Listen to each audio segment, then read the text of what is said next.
Hello everyone, welcome स्मृति classes. तो आज की क्लास में हम डिस्कस करने वाले हैं रिफ्लेक्शन। तो रिफ्लेक्शन क्या होता है? तो ये हमारे ग्रोथ एंड डेवलपमेंट का ही एक पार्ट है। तो सबसे पहले तो हम ये देखेंगे कि ये रिफ्लेक्सेस होते क्या हैं, रिफ्लेक्सेस का मतलब है क्या। तो रिफ्लेक्स का मतलब क्या है, देखते हैं हम यहाँ पर। A reflex is an involuntary और automatic action that your body does in response to something without you even having to think about it. Reflexes एक इनवॉलेंट्री मूवमेंट है, ऑटोमेटिक होने वाला। हमारे बॉडी में जो ऑटोमेटिक है ना, जो इनवॉलेंट्री रिस्पॉन्स देखने को मिलता है उसे हम रिफ्लेक्स बोलते हैं। जैसे कि हम बात करते हैं, अगर कोई हमें अचानक से हमें कोई आइज़ के पास में अगर कोई हाथ हिलाता है या फिर कोई भी चीज़ अचानक से ला देता है तो हमारी आइज़ क्या होती है, ब्लिंक होने लगती है। तो ये क्या है, इनवॉलेंट्री रिस्पॉन्स है। अगर हम गिरने वाले होते हैं तो हम अपने आप को बचाने की कोशिश करते हैं, ऑटोमेटिक ही हमारे हैंड्स क्या हो जाते हैं, वहाँ नीचे साइड को होते हैं, या फिर हम उसको अपनी बॉडी को संभालने की कोशिश करते हैं। तो ये इस तरह के क्या होते हैं कि रिफ्लेक्शन कहलाते हैं, कि जो हम किसी भी तरह का कोई एक्शन नहीं कर रहे, हम किसी भी तरह के उस एक्शन के बारे में सोच नहीं रहे हैं कि मुझे ये आगे करना है, वो ऑटोमेटिक ही क्या होता है, जैसी कोई भी एक्शन होगा तो वो ऑटोमेटिक हमारा बॉडी क्या करेगा, उस चीज़ को मूवमेंट करना शुरू कर देगा। तो उस कंडीशन को हमने क्या बोला, रिफ्लेक्शन बोला है। उसी कंडीशन को हम लोग बोलते हैं रिफ्लेक्स। तो अब हम यहाँ पर ये देखेंगे कि जो रिफ्लेक्सेस होते हैं वो कितने टाइप्स के होते हैं। तो पर्टिकुलर जो रिफ्लेक्सेस होते हैं वो दो तरह के होते हैं। एक तो होता है प्रिमिटिव रिफ्लेक्सेस और सेकंड होता है प्रोटेक्टिव रिफ्लेक्सेस। प्रिमिटिव रिफ्लेक्सेस का मतलब ये होता है कि जो एट बर्थ से शुरू तो होते हैं लेकिन कुछ समय तक ही रहते हैं। और जो प्रोटेक्टिव रिफ्लेक्सेस ऐसे रिफ्लेक्सेस होते हैं जो कि हमें प्रोटेक्शन का काम कर रहे हैं, ठीक है ना। कुछ रिफ्लेक्सेस ऐसे हैं जो कि हमें प्रोटेक्शन प्रोवाइड कर रहे हैं। तो देखिए, प्रीमेटिव रिफ्लेक्सेस जो कि होते हैं प्रेजेंट एट बर्थ, जो कि एट बर्थ से ही प्रेजेंट होते हैं, जब बेबी डिलीवर्ड होता है, जब जैसे बेबी बर्थ लेता है तभी ये स्टार्ट हो जाते हैं और persist for some period of time. और इनका जो टाइम ड्यूरेशन होता है, पर्टिकुलर एक टाइम होता है, कुछ टाइम तक ही ये क्या रहते हैं, प्रेजेंट रहते हैं, रिजॉल्व एट पर्टिकुलर टाइम। और ये कुछ समय बाद क्या हो जाते हैं, एक पर्टिकुलर टाइम के बाद क्या हो जाते हैं, डिसअपियर हो जाते हैं, या फिर ये रिफ्लेक्सेस खत्म हो जाते हैं, ठीक है ना। तो एक पर्टिकुलर टाइम के बाद क्या हो जाते हैं, रिजॉल्व हो जाते हैं। कौन से, प्रिमिटिव रिफ्लेक्सेस। अब नेक्स्ट है प्रोटेक्टिव रिफ्लेक्सेस। तो प्रोटेक्टिव रिफ्लेक्सेस भी हमें एट बर्थ से ही देखने को मिलते हैं, एट बर्थ से स्टार्ट हो जाते हैं और प्रेजेंट फॉर होल टाइम या होल लाइफ। ये जो रिफ्लेक्सेस होते हैं मतलब होल लाइफ प्रेजेंट रहते हैं, सिर्फ पर्टिकुलर टाइम के लिए नहीं। ये हमारे जब तक बेबी, जब तक या फिर जब तक कोई भी प्यूपल, कोई भी इंडिविजुअल जब तक जीवित है तब तक ये रिफ्लेक्सेस देखने को मिलते हैं। कौन से, प्रोटेक्टिव रिफ्लेक्सेस। नेवर रिजॉल्व, ये रिजॉल्व नहीं होते हैं, ये कभी डिसअपियर नहीं होते हैं, ये रिफ्लेक्सेस कभी खत्म नहीं होते हैं।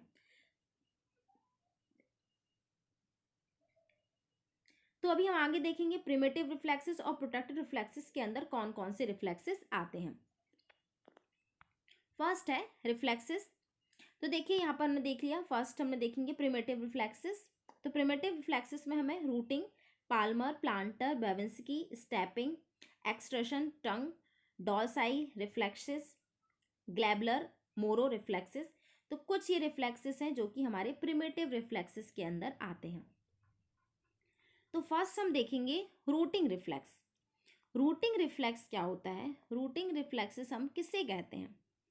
तो rooting reflex prompt him to turn his head toward your hands if you stroke his cheek और mouth, this help him find the nipple at feeding time. तो रूटिंग रिफ्लेक्स में क्या होता है, जब हम किसी बेबी के चिक में, है ना, गाल में जब कोई फिंगर रखते हैं या फिर कोई ऑब्जेक्ट रखते हैं तो वो उसे क्या करता है, उसे अपने मुंह में लाने की कोशिश करता है, अपने मुंह तक लाने की कोशिश करता है। जो कि ये जो रिफ्लेक्शन है, जो रूटिंग रिफ्लेक्शन है, तो वो किस चीज़ के लिए हेल्पफुल होता है, फीडिंग के लिए, है ना, निपल्स को ढूंढने के लिए ये रिफ्लेक्सेस हेल्पफुल होते हैं। तो आपको समझ आया होगा रूटिंग रिफ्लेक्स क्या है। ये देखिए पिक्चर में देख पा रहे हैं हम यहाँ पर, अगर हम बेबी के चिक में अगर कोई फिंगर रखते हैं तो उस फिंगर को अपने माउथ में ले जाने की कोशिश करेगा, मतलब अपने हेड को रोटेट करेगा, अपने माउथ पर ले जाएगा उस फिंगर को। तो इस रिफ्लेक्शन को हमने क्या बोला है, रूटिंग रिफ्लेक्स। जो कि ये रिफ्लेक्शन बच्चों में कब हेल्पफुल होता है, कब काम आता है, रूटिंग रिफ्लेक्स का काम होता है जब बेबी फीड कर रहा होता है तो निपल को ढूंढने में, निपल को फाइंड करने में रूटिंग रिफ्लेक्स हेल्पफुल होता है। अब ये डिसिपियर कब होता है? 3 to 4 मंथ में क्या हो जाता है? ये डिसिपियर हो जाता है। तो ये सिर्फ 3 से 4 मंथ तक ही रहता है। नेक्स्ट हम बात करेंगे Palmer reflex. Palmer reflex, the examiner place finger or any object in the palm of newborn baby, response the baby finger curl around the object and try to hold them. Palmer reflex में क्या देखने को मिलता है? जब हम newborn baby को palm के साइड में या फिर फिंगर या फिर कोई ऑब्जेक्ट रखते हैं उसके पाम पर, तो वो क्या कर लेता है, जो बेबी का रिस्पॉन्स होता है, अपनी फिंगर्स को कर्ल कर लेता है कुछ इस तरह से, और उसे पकड़ने की कोशिश करता है। ठीक है ना? तो इस रिफ्लेक्स को क्या बोलते हैं? पाल्मर रिफ्लेक्स बोलते हैं। उसे नहीं पता होता है कि मुझे पकड़ना है, ठीक है ना, बट वो ऑटोमेटिक ही रिफ्लेक्सेस देखने को मिलते हैं। तो ये कौन सा हो जाएगा? पाल्मर रिफ्लेक्स, जो कि रिजॉल्व या फिर डिसिपेयर होता है 3 to 4 मंथ में। तो जो पाल्मर रिफ्लेक्स है वो 3 to 4 मंथ के बाद ही डिसिपेयर होता है। नेक्स्ट है प्लांटर रिफ्लेक्स। तो प्लांटर रिफ्लेक्स के अंदर देखेंगे, प्लेस फिंगर और any object in the sole of newborn baby, response the baby toes to curl around the object. तो जो प्लांटर रिफ्लेक्स है, आप देख पा रहे हैं पिक्चर में कि जब हम किसी ऑब्जेक्ट को या फिर फिंगर को बेबी के सोल में यहाँ पर रखते हैं, सोल पर रखते हैं, तो जो बेबी है अपने टोज को क्या कर लेता है? कर्ल कर लेता है। पाल्मर में क्या देखा था हमने कि अपने फिंगर्स को कर्ल कर रहा है और होल्ड करने की कोशिश कर रहा है। सेम यहाँ पर प्लांटर रिफ्लेक्स में हमें क्या देखने को मिलेगा? जो बेबी है ना, जो सोल साइड में बेबी क्या करेगा? अपने टोज को कर्ल करेगा और ऑब्जेक्ट के अराउंड में कुछ इस तरह से।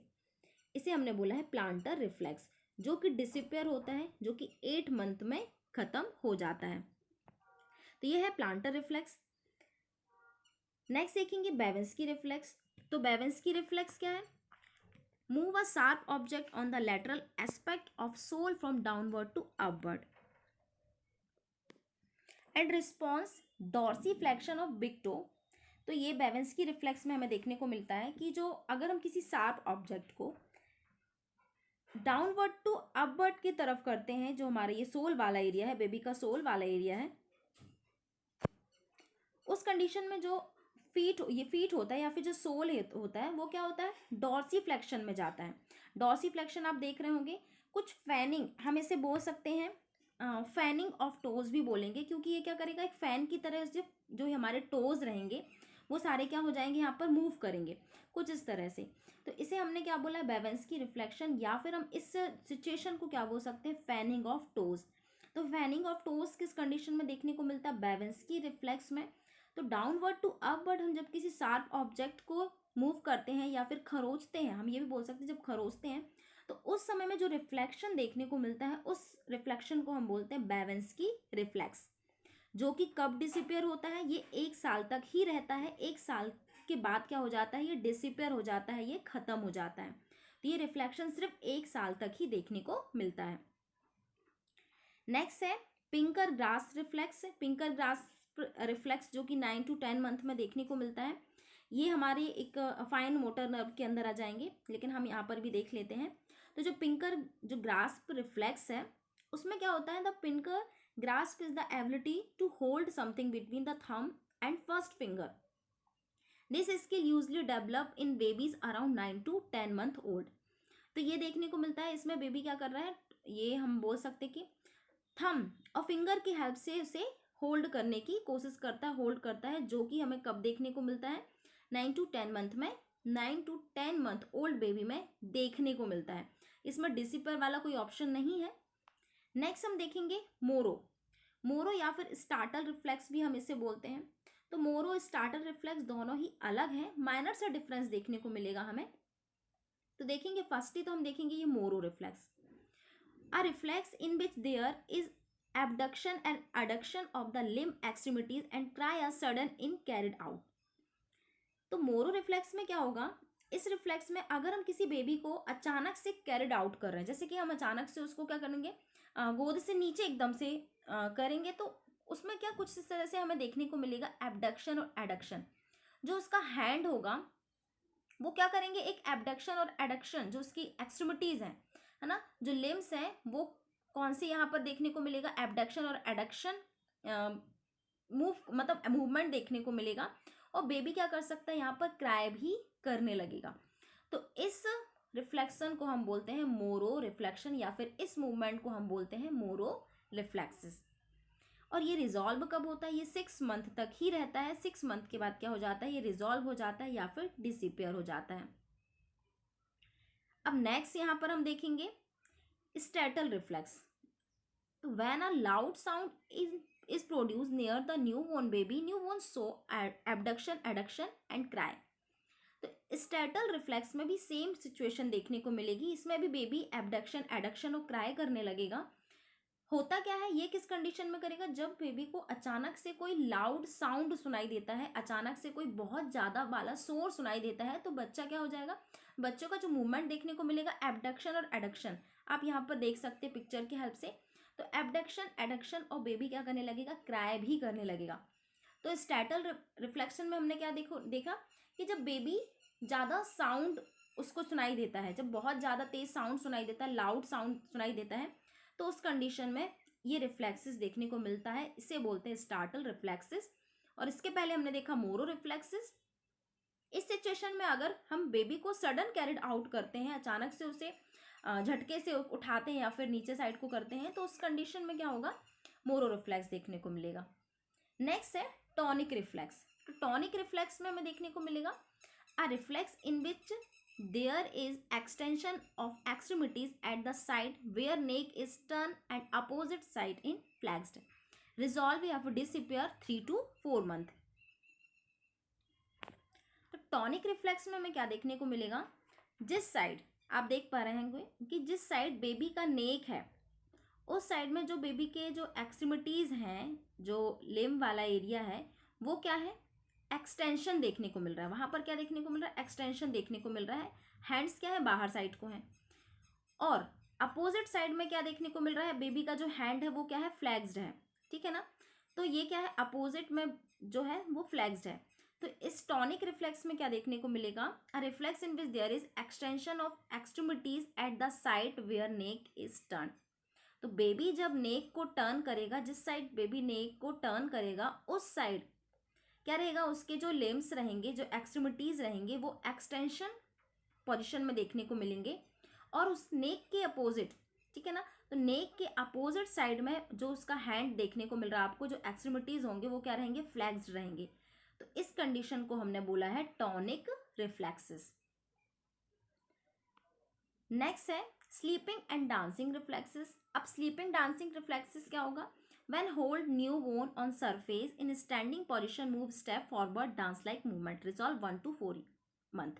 देखिए इसमें हमने देखा था जो टॉनिक रिफ्लेक्सेस है वो 3 to 4 मंथ में डिसअपियर हो जाते हैं या फिर रिजॉल्व हो जाते हैं। स्टेपिंग डांसिंग रिफ्लेक्स में होता क्या है कि जब न्यू बॉर्न बेबी को अगर हम स्टैंडिंग पोजीशन में खड़े करने की कोशिश करते हैं, तो वो बेबी क्या करेगा, अपने स्टेप्स रखने की कोशिश करेगा, फ्लोर में स्टेप्स रखने की कोशिश करेगा कुछ इस तरह से, और डांस लाइक मूवमेंट देखने को मिलेगा। किसी भी न्यूबॉर्न बेबी को अगर हम उसके फ्लोर में टच करवाते हैं या फिर सीधा करते हैं, तो वो अपने पैरों को टच करने, उसमें चलने की कोशिश करेगा, स्टेपिंग रखने की कोशिश करेगा। तो अगर हम जब स्टैंडिंग पोजीशन में उसे सरफेस से टच करवाते हैं या फिर स्टैंडिंग पोजीशन में हम उसे फ्लोर में खड़ा करते हैं, तो उस कंडीशन में जब स्टेप देखने को मिलते, कुछ स्टेप्स रखता है, तो वो डांस लाइक मूवमेंट देखने को मिलता है। उस कंडीशन को हम स्टेपिंग या फिर डांसिंग रिफ्लेक्स बोलते हैं। नेक्स्ट है ग्लैबुलर रिफ्लेक्स। तो ग्लैबुलर, जो हमारा ग्लैबुलर रिफ्लेक्स है वो क्या है, ban glabellar part of newborn in touched newborn blink. तो ग्लैबुलर रिफ्लेक्स में क्या होता है, जब बेबी के हम ग्लैबुला वाले पार्ट में क्या करते हैं, ग्लैबुला वाले पार्ट में जब हम उसे टच करते हैं, तो बेबीज की आइज क्या होती है, ब्लिंक होती हैं। तो ग्लैबुला पार्ट में जब हम क्या करते हैं, टच करने पर जब बेबी की आइज ब्लिंक होती हैं, उस कंडीशन को हम ग्लैबुलर रिफ्लेक्स बोलते हैं। ये रिजॉल्व कब होता है, 3 to 4 मंथ में होता है। अब यहाँ पर एक बहुत इंपॉर्टेंट चीज़ है, जो ग्लैबुलर रिफ्लेक्स है ना, अगर वो एडल्ट में देखने को मिलता है तो वो एक एबनॉर्मलिटीज़ है। वही चीज़ अगर बेबीज़ में देखने को मिल रहा है तो वो इट्स अ नॉर्मल, अगर एडल्ट में है तो वो एक एबनॉर्मलिटीज़ के अंदर आता है। ठीक है, जिसे हम मायर-सोनीज साइन भी बोलते हैं। तो ग्लैब्युलर रिफ्लेक्स समझ आया होगा कि जब हम ग्लैब्युला वाले पार्ट्स में फिंगर से टच करते हैं, उसे टच करते हैं, तो उस कंडीशन में आइज ब्लिंक होती है, उस कंडीशन को ग्लैब्युलर रिफ्लेक्स बोलते हैं। और ये रिजॉल्व कब तक होता है? 3 to 4 मंथ तक होता है, मतलब 3 to 4 मंथ तक ही रहता है, उसके बाद क्या हो जाता है? डिसिपियर हो जाता है। तो 3-4 मंथ में डिसिपियर हो जाता है। नेक्स्ट है sucking, Suckling and सॉलोइंग। Sucking, Suckling, सॉलोइंग एक ही चीज है, सभी में एक ही मूवमेंट होते हैं, बस हम थोड़ा सा यहाँ पर कुछ चीजें डिफरेंस देखेंगे।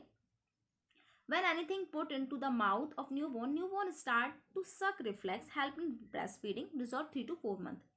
जब बेबी के माउथ में कोई भी फिंगर या फिर कोई भी ऑब्जेक्ट डालते हैं तो वो उसे क्या करेगा? सक करने की कोशिश करेगा। जब वो सक करता है ना, उससे क्या बोलते हैं हम? सकिंग रिफ्लेक्स बोलते हैं, जो कि कब हेल्पफुल होता है? ब्रेस्ट फीडिंग के दौरान बहुत हेल्पफुल होता है, क्योंकि जब तक बेबी सक नहीं करेगा, जब तक फीड वो नहीं कर पाएगा। तो ये जो सकिंग रिफ्लेक्स है वो किस लिए हेल्पफुल है? ब्रेस्ट फीडिंग के लिए बहुत ज़्यादा हेल्पफुल होता है।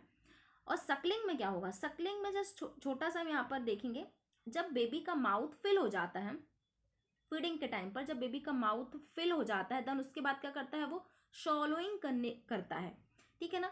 तो सॉलोइंग और सकिंग के जो बीच की प्रोसेस होगी उसे हम क्या बोलेंगे? सकलिंग। जैसे ही उसका मुंह भर जाता है, जैसे ही उसका माउथ वो सेटिस्फाई हो जाता है, उसका मुंह भर चुका है मिल्क से, तो वो क्या करेगा? उससे सॉलो करेगा।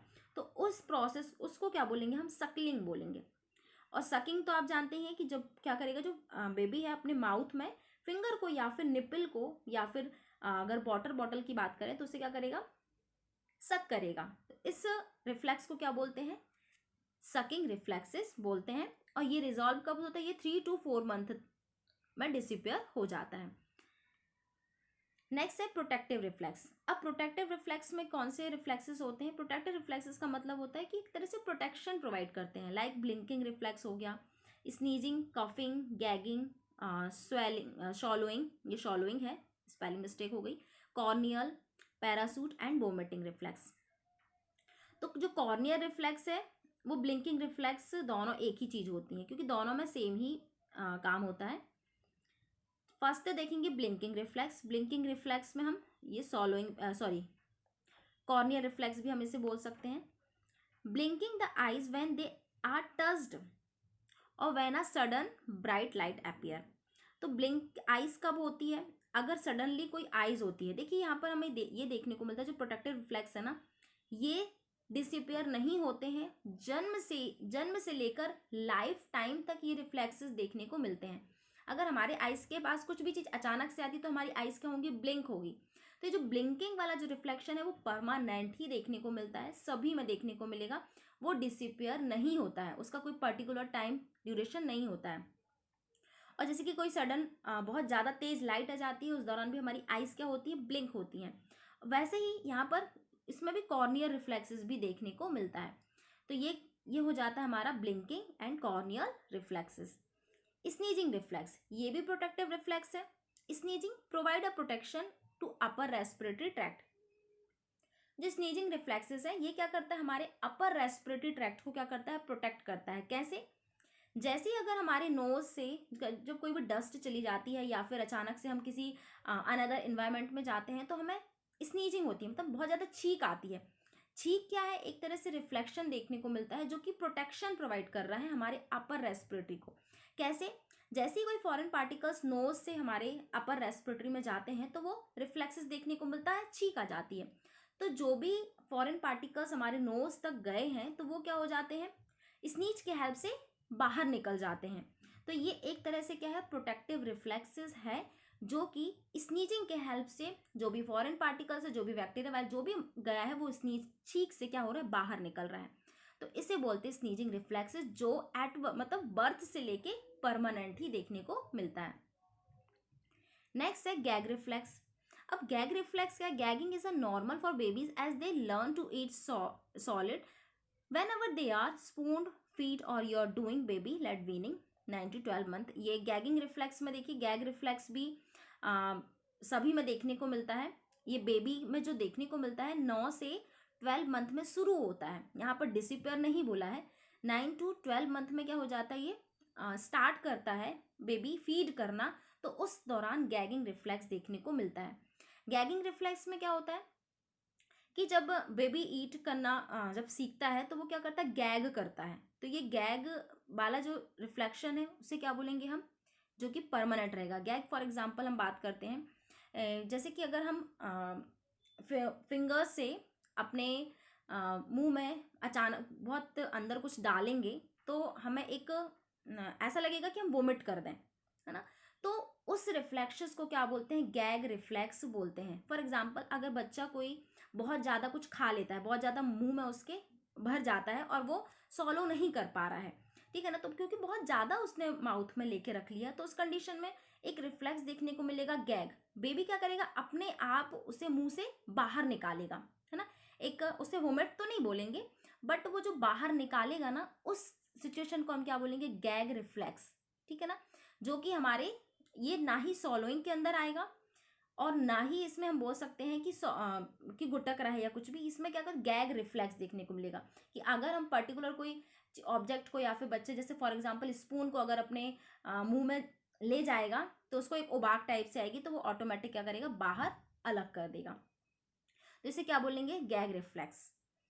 नेक्स्ट है coughing reflex. Coughing reflex provide protection to lower respiratory tract. Coughing भी, कफ जो है ना, पर्टिकुलर बोलते हैं कफ हो गया, कफ हो गया, तो कफ भी क्या है, एक तरह से रिफ्लेक्स है जो कि लोअर रेस्पिरेटरी ट्रैक्ट को प्रोटेक्ट कर रहा है।